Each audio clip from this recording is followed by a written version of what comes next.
सत्यमेव जयते news channel Ahmadpur.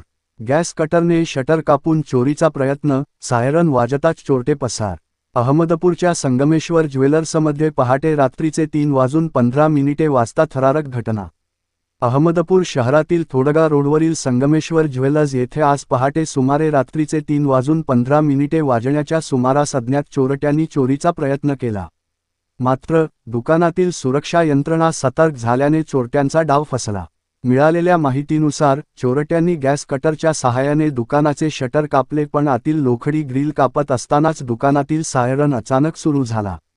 त्यामुळे घाबरलेल्या चोरट्यांनी घटनास्थळावरून तातडीने पळ काढला। या घटनेमुळे परिसरात एकच खळबळ उडाली असून सकाळी ही माहिती समोर आल्यानंतर नागरिकांनी घटनास्थळी गर्दी केली। घटनेची माहिती मिळताच पोलिसांनी घटनास्थळी भेट देऊन पंचनामा केला असून परिसरातील सीसीटीव्ही फुटेजच्या आधारे तपास करणार आहेत। या प्रकारामुळे शहरातील व्यापाऱ्यांमध्ये चिंतेचे वातावरण निर्माण झाले असून रात्रीच्या गस्तीत वाढ करून सुरक्षा अधिक कडक करण्याची मागणी व्यापाऱ्यांकडून केली जात आहे।